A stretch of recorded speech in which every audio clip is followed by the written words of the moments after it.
કારેલી ગાંધી આશ્રમ ખાતે ગાંધી જયંતિની ભવ્ય ઉજવણી કરવામાં આવી। 2 ઓક્ટોબર એટલે ગાંધી જયંતિ, જેની ભારતભરમાં ઠેર ઠેર ઉજવણી કરવામાં આવે છે।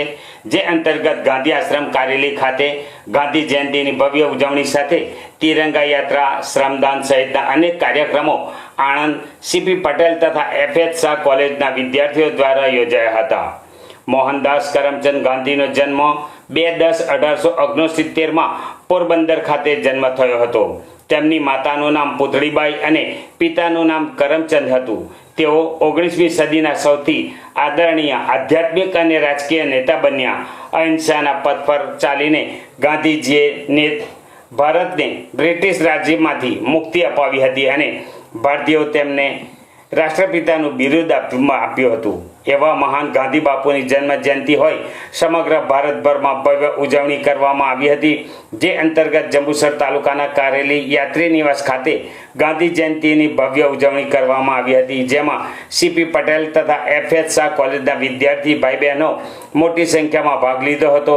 કારેલી ખાતે વહેલી સવારે પ્રભાત ફેરી, શ્રમદાન, યોગા, પ્રાર્થના બાદ યાત્રી નિવાસના સંચાલક હેમંતભાઈ મહંત દ્વારા યાત્રી નિવાસની સવિસ્તર માહિતી આપવામાં આવી હતી તથા એક ભારત શ્રેષ્ઠ ભારત અંતર્ગત લેફ્ટનન્ટ રીતેશ વણકર દ્વારા સુંદર વક્તવ્ય આપવામાં આવ્યું। ત્યારબાદ poster making, slogan, best photography સ્પર્ધા યોજાઈ હતી અને તિરંગા રેલીનું સુંદર આયોજન કરવામાં આવ્યું હતું। તિરંગા રેલી ગાંધી આશ્રમથી નીકળી કારેલીના મુખ્ય માર્ગો પર ફરી પરત યાત્રી નિવાસ ખાતે આવી પહોંચી હતી। રેલી દરમિયાન ભારત માતા કી જયના નારા ગુંજતા હતા।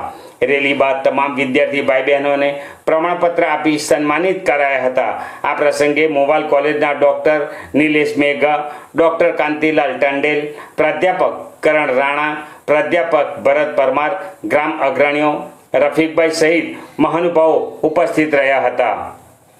હેમંત કુમાર ઘનશ્યામદાસ મહંત ગાંધી આશ્રમ કારેલી ખાતે સંચાલક તરીકે ફરજ બજાવું છું।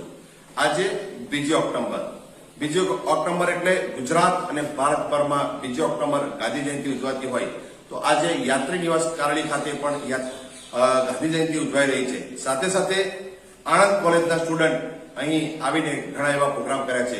College CP Patel FH Shah ના સ્ટુડન્ટ આજે અહીંયા મોટી સંખ્યામાં હાજરી આપી છે। સાથે સાથે ગ્રામજનો પણ ઉપસ્થિત રહ્યા હતા।